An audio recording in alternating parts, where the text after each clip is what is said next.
Rain lashed against the cobblestones of E-streets into rushing rivers. Carriages struggled through the swollen waters, wheels slipping, wood groaning under the pressure. Elara Whitcomb sprinted through the storm, her cloak soaked and clinging to her like a second skin, her boots squelching with every desperate step. A scream ripped through the night, a sound so raw, so urgent, it made her stomach twist. She skidded around the corner and froze. A carriage teetered perilously on the edge of the flooded bridge, its passengers trapped as water poured in. One figure struggled inside, massive and impossibly strong, yet utterly helpless, claws of desperation scraping at the sliding wood.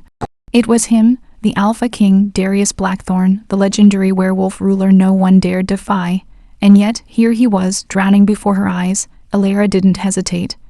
Adrenaline surged as she dove into the churning water, hands gripping the carriage door, muscles straining. With a ferocious tug, she ripped him free, dragging 200 pounds of fury and power onto the wet wood. He coughed, sputtering, amber eyes wide with shock and recognition. "You saved me," he rasped. "I could say the same." She shot back, heart racing, unaware that in that instant everything had changed. Rain hammered down in thick sheets, turning the cobblestone streets of Ravenspire into rivers. Carriages struggled to make it through the flooded streets, wheels churning the muddy water into frothy waves. At the edge of the main bridge, a carriage tilted dangerously, its wheels slipping on the slick wood. Inside, the occupants screamed as water poured in through the broken sides. Elara Whitcomb, a fiery-haired, fierce woman with a reputation for being reckless yet heroic, was running late again. She had come from the market, her cloak plastered to her body, boots squelching, when the sound of wood splintering and a desperate cry froze her in her tracks. "Help, someone, please." Instinct overtook her hesitation. Without thinking, she sprinted toward the bridge, the rain blinding her, the wind tearing at her hair. Peering through the storm, she saw it, a massive figure trapped inside the sinking carriage. Water surged inside, lapping at his knees, threatening to pull him under. And he was huge broad-shouldered, built like a fortress, easily 200 pounds of solid muscle, his dark hair plastered to his forehead, his eyes blazing with frustration and panic. It was the Alpha King, Darius Blackthorne, the most feared and respected werewolf in all the Northern Territories. Everyone knew stories of his coldness, his untouchable power, the way he ruled the pack with iron claws. And yet here he was, helpless, clinging to the remnants of a carriage that was moments from sinking. Elara's hands clenched. "Not on my watch," she muttered. She dove in, ignoring the cold that bit through her cloak. Water rushed past her as she gripped the carriage wheel, her fingers trembling but unrelenting. With a mighty heave, she yanked at the door, prying it open. The Alpha struggled to rise, but the carriage tilted again, and a scream of terror escaped both of them as they slipped toward the rushing river below. Elara's muscles burned, her lungs screaming for air, but she refused to let go. "Hold still, I've got you," she yelled, her voice barely audible over the storm. Finally, with a surge of adrenaline she didn't know she had, she pulled him free, dragging him toward the edge. The carriage tipped fully into the water with a deafening crash, wood splintering and splashing into the river. Elara gasped, gripping Darius's arm, and in a final effort, pulled him onto the solid ground of the bridge, both of them panting, drenched and shivering. Darius coughed violently, water streaming from his nose and mouth. His chest heaved as he stared at her, eyes wide, and then, slowly, that infamous Alpha composure returned, but there was a flicker of something new, astonishment. You saved me," he said, voice low, gravelly, with an edge of disbelief. "I could say the same for myself if I'd stayed in that water." Elara shot back, her wet hair plastered to her face, and a spark of defiance in her emerald eyes. Darius studied her, his gaze intense, almost predatory. "Most people would have run or screamed or drowned me. You didn't." Elara shrugged, trying to hide the way her heart was pounding. Not from the exertion, but from the weight of his stare. "I don't do things halfway, and I certainly don't leave people to die if I can help it." There was a long silence. The storm raged around them, but for a moment it felt like the world had narrowed to just the two of them. The Alpha King, regal and terrifying, sitting on the wet bridge dripping water, staring at the woman who had dared to save him. "Name?" Darius finally asked, his voice softer now. "Elara Whitcomb," she replied, her voice steady despite the shivering.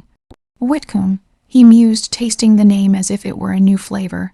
"I don't forget faces, or people who save my life. And with that, something unspoken passed between them, an unbreakable tether that neither of them could deny, even if they tried. Rain pelted down, the river roared below, and the first spark of an impossible, dangerous bond ignited between the fiery human woman and the legendary Alpha King. Little did Alira know, saving Darius would change her life forever, and not just in ways she could see. The rain had slowed to a mist, leaving the night slick and shiny under the dim lanterns of Ravenspire. Alira's cloak clung to her like a second skin, her hair dripping in wild tangles around her face. She tried to brush herself off, but Darius Blackthorn was already standing beside her, towering over her frame, his presence as overwhelming as the storm had been. "You shouldn't be out in this," he said, his voice low, commanding, but not unkind. "It's dangerous." Alira glanced up, meeting his storm. Dark eyes. "I can handle myself," she said, trying to inject authority into her tone. But even she felt the heat rising in her chest.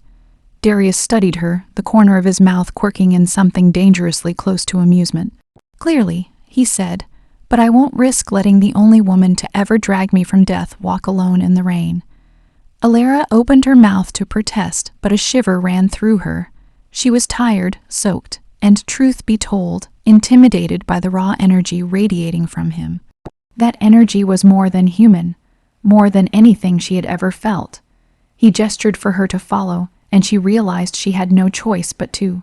Side by side, they strode through the slick streets, the sound of their boots splashing in puddles echoing into the misty night. "You're an unusual one, Whitcomb," Darius said suddenly, glancing down at her. "Most people would scream, cry, or faint when confronted with danger, but you fought for me." Alira bristled at the praise, but the tiny heat that spread through her chest told her otherwise. "I didn't do it for you," she said, though the words lacked conviction. Darius chuckled, a deep, rumbling sound that vibrated through the night. "Of course not," he said, as though he knew the truth before she did. They reached the edge of town, where a small cottage waited at the top of a hill. The lantern light flickered against the wet stones, casting shadows that danced like spirits. Darius stopped at the gate, his dark gaze locking onto hers. "You know," he said quietly, "saving my life creates a bond that can't easily be broken." Alira's heart skipped a beat. She had heard stories of the Alpha King's intensity, how he claimed what he wanted, how he commanded loyalty and devotion. But hearing it directed at her in the middle of the misty night, soaked and trembling, it was almost intoxicating. "I'm not yours," she said, trying to stand firm. Darius's expression darkened just slightly, a flash of something primal surfacing in his eyes. "No," he said, his voice dropping to a low growl. "Not yet, but bonds, they have a way of choosing whether we want them to or not." Alira felt it then, a strange tug in her chest, a heat that wasn't from the cold rain. Something in the air had shifted, subtle but undeniable. The hairs on her arms stood on end, and she realized her pulse was racing not just from the exertion, but from him. Before she could protest, he reached out, his massive hand brushing against hers. The contact was electric, sending sparks she couldn't name straight to her core. Darius studied her reaction, eyes narrowing slightly. "Danger seems to follow you," he murmured, "and I have a feeling this is only the beginning." Alira swallowed, fighting both fear and a rising, unbidden desire. "What are you?" she asked finally, voice barely above a whisper. Darius's gaze darkened almost imperceptibly, as if weighing whether to tell her. "Something you will either fear or need," he said. His thumb brushed lightly over her knuckles, sending warmth through her soaked, chilled fingers. "And right now, you need me." The mist swirled around them, the night silent but for their shared breaths and the distant rumble of the river where the carriage had sunk. Neither moved, neither wanted to break the fragile, magnetic tension building between them. Then, with the softest of nudges, Darius stepped back, giving her space. But his eyes never left her. "Rest tonight," he said, voice low, possessive. "Tomorrow we see where this bond takes us, and Alira. Don't run from it, not from me." As she watched him walk away into the mist, her body shivering for more than just the cold, she realized something terrifying and exhilarating. Her life had just changed forever. The Alpha King was in her world now, and nothing would ever be the same. The next morning, the sun struggled to pierce the lingering mist over Ravenspire. Alira woke with a dull ache in her muscles and a lingering warmth in her chest where Darius's touch had brushed her fingers. She shook it off, blaming it on exhaustion from the previous night, but the memory lingered like embers, impossible to ignore. A knock at her door startled her. Standing there, dripping and imposing even in the morning light, was Darius. He didn't smile. He didn't apologize for showing up unannounced. He simply stood, towering, watching. "Your door wasn't locked," he said, his voice a low rumble that seemed to vibrate in her bones. "You're reckless." Alara straightened, heart hammering. "And you're persistent." She shot back, masking her relief with annoyance.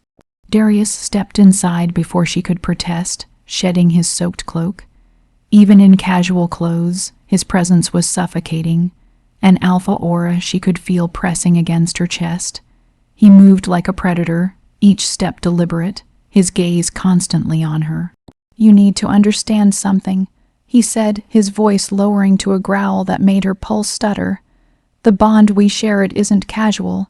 It isn't something that fades. By saving me, you've tethered yourself to me, whether you realize it or not." Alara's stomach flipped. "Tethered, you mean, like mates?" He interrupted, cutting the word short, "whether you want it or not. Our fates are now intertwined, Whitcomb. You saved my life. Now I own a part of yours." Her chest tightened. She had always been fiercely independent, used to controlling her own destiny. But there was something primal in his gaze that made arguing feel futile. Something deep, ancient, and unrelenting. Before she could respond, Darius's posture shifted subtly. His eyes darkened, his jaw tensed, and suddenly his form blurred. Muscles rippling unnaturally, his body elongated, and fur began to sprout along his arms and chest. Within heartbeats, he was no longer fully human. He was the alpha massive, wolfish, terrifyingly majestic, with amber eyes that glowed with an otherworldly intensity. Alara froze. She had known werewolves existed in stories and legends, but seeing one of them, a real alpha king, in her own cottage, it stole her breath. "I am what I am," Darius said, voice deep and guttural, "and that includes the part of me that cannot survive without a mate." Her heart pounded in her chest, not just from fear, but from something else, something undeniable. The air between them thrummed almost alive, as if responding to his transformation. She felt a strange pull in her chest, her body aching in ways she didn't understand. You're, she started, words failing. "Alpha," he finished for her, stepping closer, his massive frame filling the room. "And you, Whitcomb, are the one who woke me, who claimed me without meaning to. That cannot be undone." Alara stumbled back, but the floor beneath her seemed charged with electricity. She realized, with a mixture of awe and terror, that the bond Darius spoke of was already forming. Not just in words, but in something physical, something deep and ancient that connected their very souls. "You're dangerous," she whispered, her voice trembling. He smiled. Well, the closest he could manage in wolfish form. A predatory curl of lips revealing sharp teeth. "I know, and now so are you. To me." For the first time, Alara understood that her life wasn't just changed. It had been ***, claimed ***, and nothing would ever return to normal. The Alpha King's world was violent, passionate, and utterly consuming. And she had just stepped into it. Outside, the wind howled, rattling the shutters of her cottage. Inside, the fire in the hearth flickered, casting dancing shadows across the room. And between them, an invisible tether hummed, a promise of danger, desire, and a bond that neither could escape. Alara took a shaky breath. "So, what happens now?" Darius's eyes glowed brighter, amber melting into molten gold. "Now," he said, his voice low and lethal, "we survive together, and you learn that saving an alpha is only the beginning of the storm." The morning fog clung to the hills of Ravenspire like a ghostly shroud, hiding the world in a gray haze. Alara had barely slept, her mind racing with the memory of Darius's transformation, the sheer power radiating off him, the pull she felt in her chest that she still didn't understand. She was brushing her hair when the sound of pounding hooves echoed from the road. The unmistakable creak of carriage wheels brought her to the window, and her blood ran cold. A band of rogue werewolves, outcasts from Darius's territory, charged into the village. Their eyes glowed unnaturally in the fog, teeth bared and claws scratching at anyone who tried to resist. Chaos erupted instantly. Townsfolk screamed, fleeing into the mist, and horses reared as carriages tipped over. Alara's first instinct was to grab a weapon, but before she could, a familiar shadow landed behind her. Darius, in human form, but his presence was enormous, dominating the space, every movement radiating deadly strength. "Stay behind me," he commanded, his voice low, resonant with the growl that made the hairs on her arms stand on end. "Do not move unless I tell you to." Alara's chest tightened. She wanted to argue, but she couldn't deny the surge of relief. Even now, danger thrilled her, but with Darius at her side it was electrifying. The rogues attacked.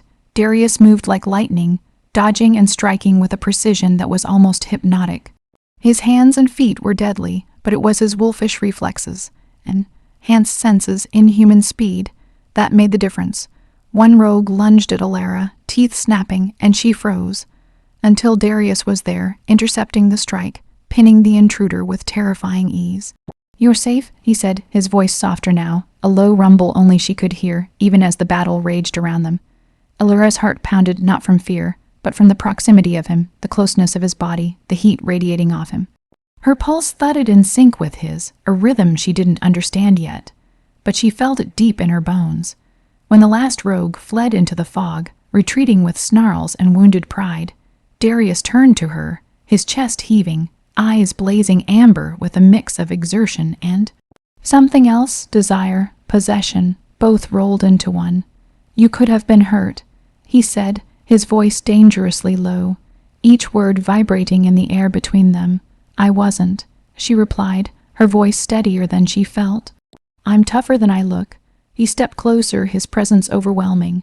"Do you think that matters to me?" he murmured. "Because I don't allow anyone, to touch you. Not a scratch, not a hair on your head." Alara's heart skipped a beat.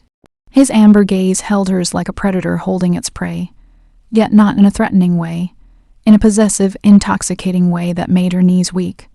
Before she could respond, Darius lowered his head, his lips brushing her ear, his breath hot despite the cool morning. "You're mine, Whitcomb," he whispered, voice deep and gravelly, vibrating through her. "By saving me, by claiming me, you've awakened something in me, something I cannot control, something that wants everything." Alara's breath caught. Her mind screamed at her to step back, to resist. But her body betrayed her, leaning into him, drawn like a moth to fire. The storm of adrenaline, danger, and raw attraction was unbearable. She began, but words failed her. Darius's hands framed her face, his thumbs brushing against her cheeks. "SHH," he murmured. "No words needed, just feel it. The bond, the fire, the storm between us, it's real, Alara. You can fight it, or surrender." Her pulse raced, her chest tight, every instinct torn between defiance and surrender. The rogue attack had been terrifying, but it had also brought them closer, revealed the undeniable truth. ***, she was no longer just a human in his world. She was a part of it, whether she wanted to be or not. ***, and as the mist swirled around them, and the village lay in eerie quiet after the chaos, Alara understood something terrifying and exhilarating. This Alpha King wasn't just her protector. He was her storm, and she was about to be swept away. The night fell over Ravenspire like a velvet cloak, soft and silent, with only the distant murmur of the river where the carriage had sunk earlier. Alara sat by the hearth, wrapped in a damp blanket, still shivering from the rogue attack earlier that day. Her muscles ached, her heart still raced, and most of all, her mind replayed every moment beside Darius. Every detail haunted her, the weight of his gaze, the growl of his voice, the dangerous power he radiated even in human form. She knew now, beyond any doubt, that he wasn't just an alpha.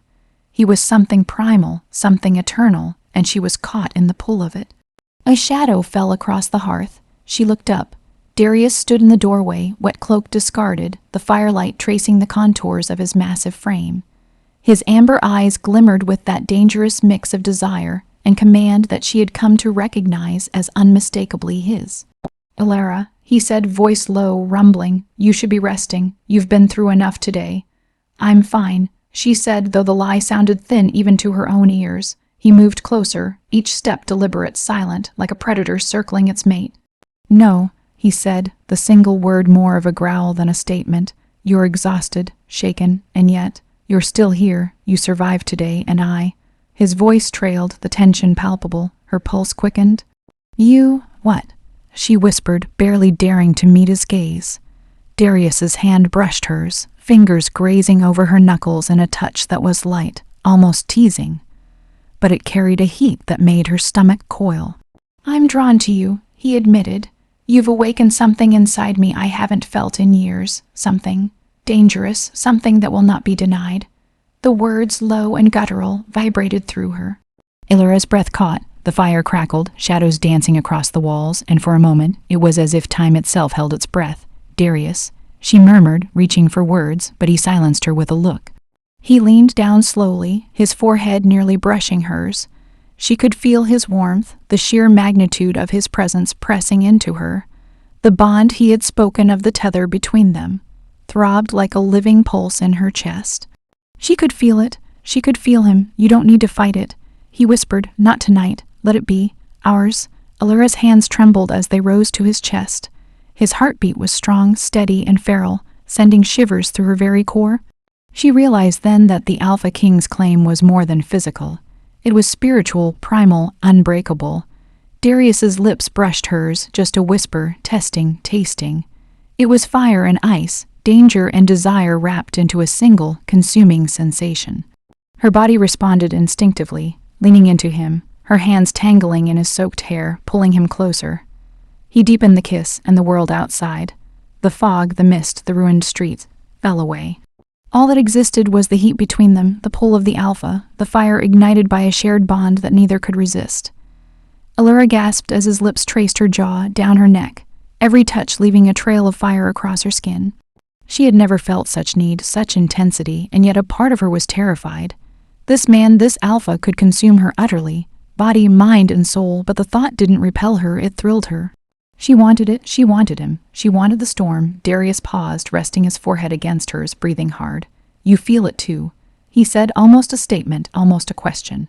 Illyra swallowed, nodding, her own breath shaky. "Yes," she admitted, "I feel it. I can't stop it." A satisfied, almost feral smile curved his lips. "Good," he whispered, "because this bond, it's only the beginning, and you, Whitcomb, you've just stepped into my world. There's no going back now." The fire flickered, shadows dancing over their entwined forms, and outside, the mist swirled like a living thing, echoing the wild, untamed passion building inside the cottage. For the first time, Illyra realized the truth. Her life was no longer hers alone. It belonged in part to the Alpha King, and she had no desire to fight it. And somewhere deep in the night, the forest beyond the village stirred, as if aware that the Alpha had claimed his mate, and the storm of love, danger, and desire had only just begun. Ravenspire, turning to